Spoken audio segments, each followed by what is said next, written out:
Okay, welcome back to another episode of Bambergate, the series that deals with the framing of Jeremy Bamber and the reasons behind that and the ongoing situation about how the government deals with that, what the situation is, and ultimately how potentially it might be resolved. Having looked back at some of my other episodes, it's clear that I tend to waffle a bit. And what I'm going to try and do is make things a little bit clearer, make things a little bit shorter, and start with an explanation of what this episode is about. This episode, I would like to clarify my understanding of events inside the farmhouse and support those events with evidence that I believe shows that there's a potential for those events to have actually happened. So what I'm going to do is to take you through the shootings, where the shootings happened and with which guns, and try and drop some bits of evidence which, although not complete, sort of illustrate a series of events. You will notice that they differ from the campaign team.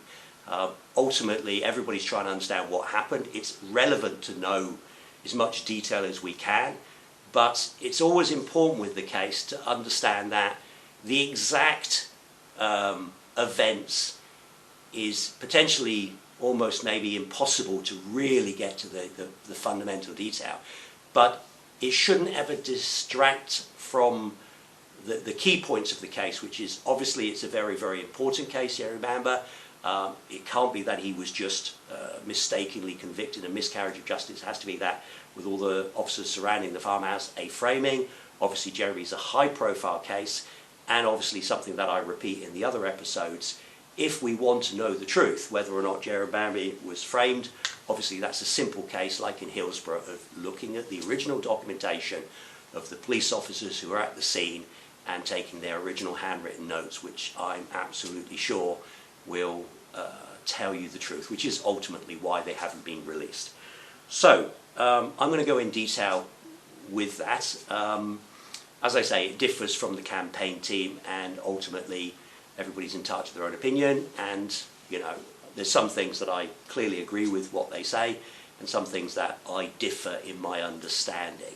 One of the things that we do agree with is that the shootings started with the two sons that were found in the bedroom in their sleeping position, or at least one of them was, and they obviously have received a number of gunshot wounds to the head, and they were quick succession gunshot wounds. So I agree, as do the campaign team, that the gun or the weapon that was used to do this was the semi-automatic weapon, and that the children were shot first. I then believe that Neville and June were in their bed at this time, and they were awoken with this, and Neville came to investigate what would happen. And I believe they actually met on the landing outside of the bedroom for the two children.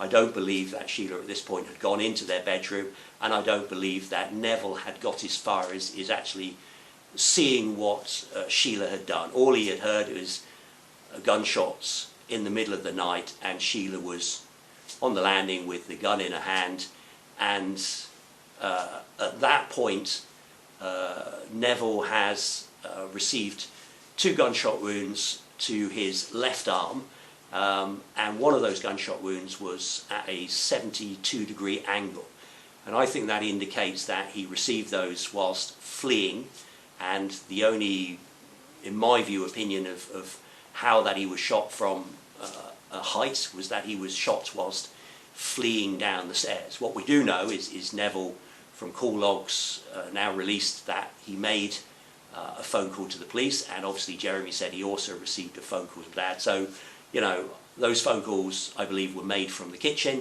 and I believe that Sheila shot at her dad in 2 non-fatal shots to his left arm, and that's why they're at that angle. I'm not too sure how many times Sheila initially shot her 2 sons. I believe it to be a minimum of 2. So if you take a weapon that had a magazine capacity of 10, and she shot, let's say, twice at her 2 sons, I know there were additional shots, but I believe the initial 2 shots for each child amounted to 4 bullets used for her 2 children, and an additional 2 shots at Neville, which left her with a magazine of 10, 4 shots left. What we know, or what is indicated, is Neville was able to get 2 phone calls out, and that then, I believe, suggests, with June's injuries in her bedroom, that Sheila then entered her parents' bedroom and began shooting at her mother with, again, the same weapon, and effectively emptied that weapon at June in the bedroom. Now, I understand there is now additional evidence that shows that Sheila was in a scuffle or a fight with her mother. There were injuries on her arm, there were injuries on her mum's arm. I'm not specific or understand the specifics around that, but I can believe that that ensued, that her mother did not suffer fatal injuries initially, and that there was a time that allowed Neville to make the phone calls whilst Sheila was shooting her mother. I believe that those injuries and the scuffle managed to subdue her mum to a certain extent, and there is pictures available that show that her mother eventually ended up sitting against the door of the bedroom. And at this point, I think that Sheila went downstairs and launched her attack at Neville. Obviously there was a handprint found on the butt of the gun, but particularly Neville suffered a beating around the face.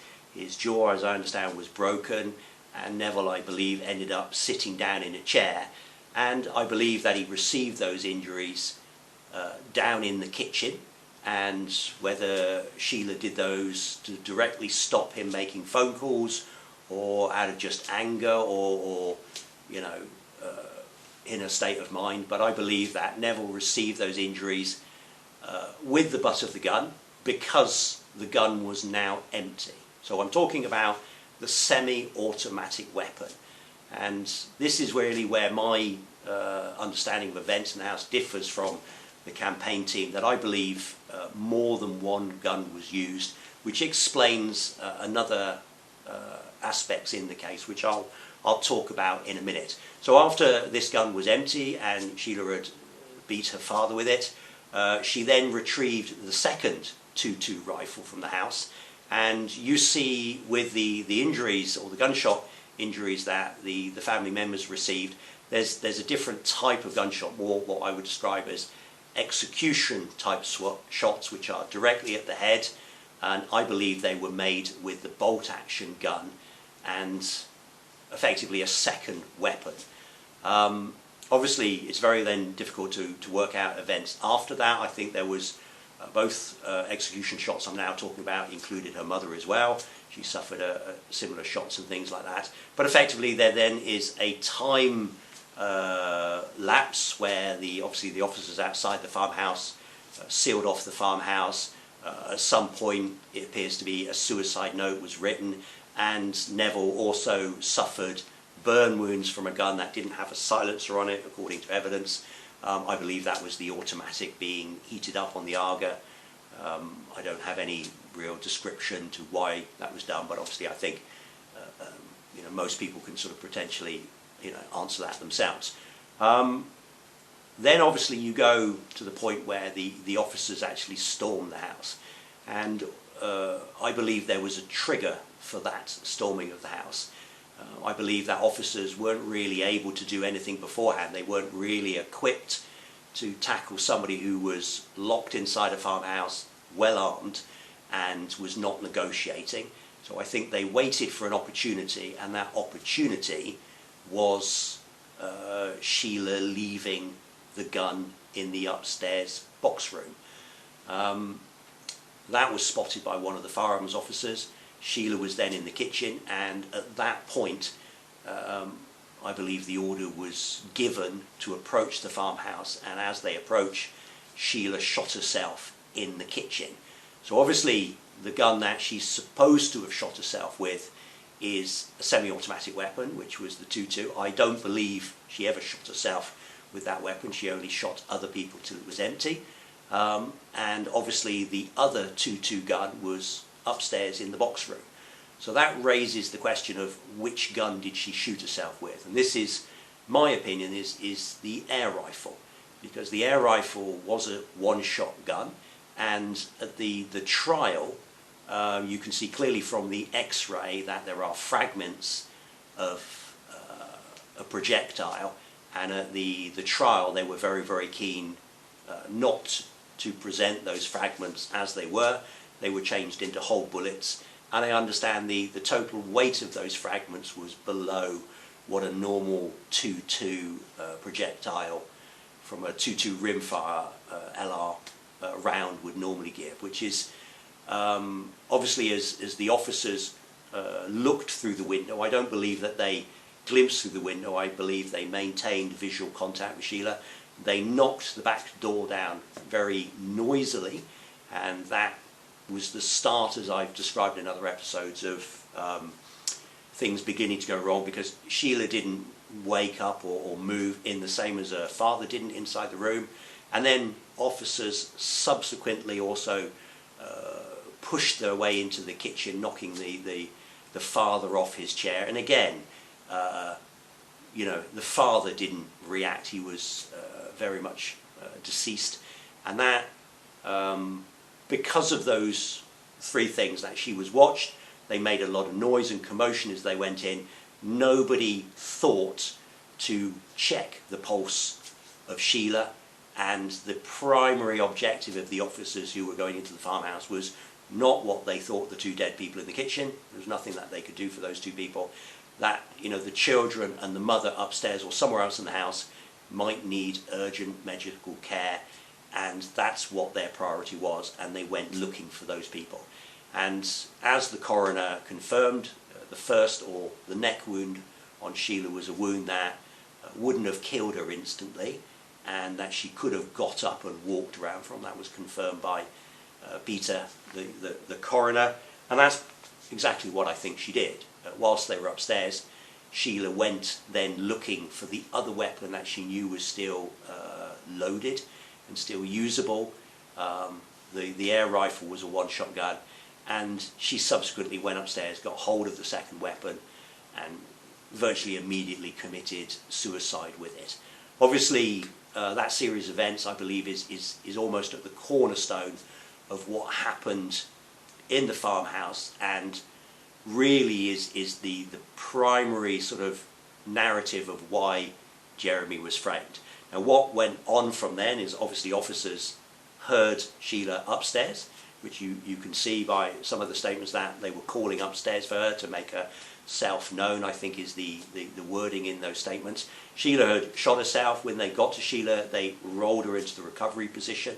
If you look at the blood trails on Sheila's arm, I think it indicates that she had a hand and there was blood rolling from her, so I do believe she stood up and she walked with the first injury.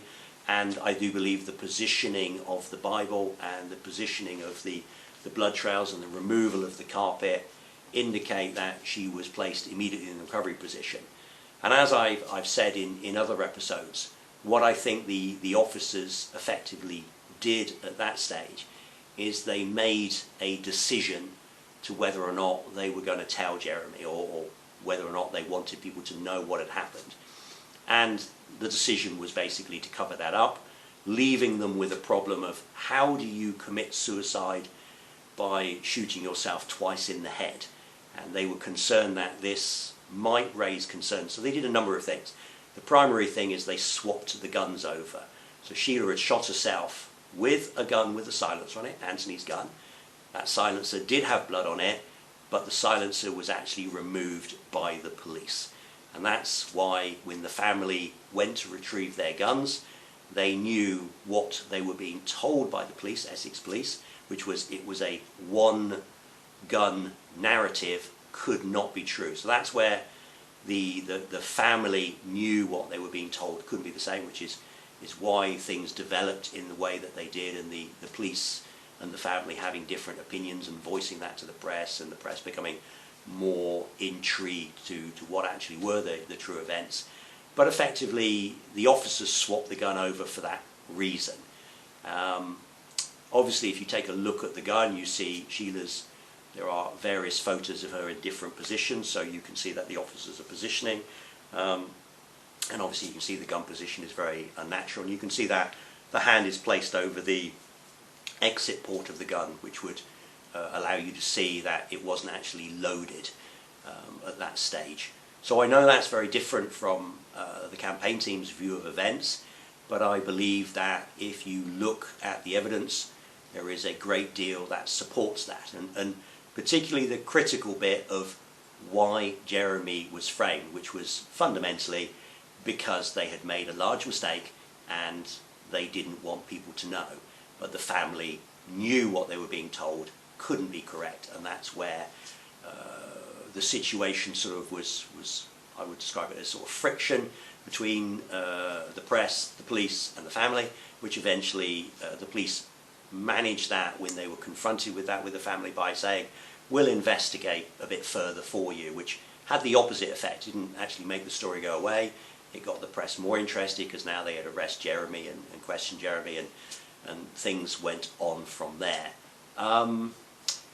There is lots of fine points. As I said, the X-ray shows that they swapped the bullets for the trial. There was also a meeting with the coroner's office on the same day, which I think potentially indicates that they were explaining what was going to be found in terms of bullets and asking that not specific information was written into the reports, because it was already decided at that stage, this has been decided, we have already covered this up, please don't include in your report two different types of bullets when we've decided only one gun was used.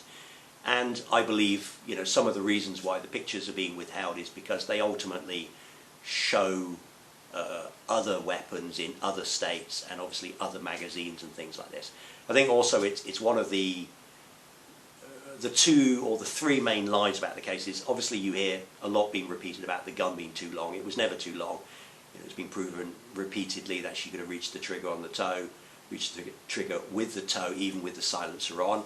I think the reason Essex police have pushed that lie is because she shot herself with a long gun with a silencer on it. Secondly is, how did the blood get on the silencer? Well, because it was on the gun when she shot herself.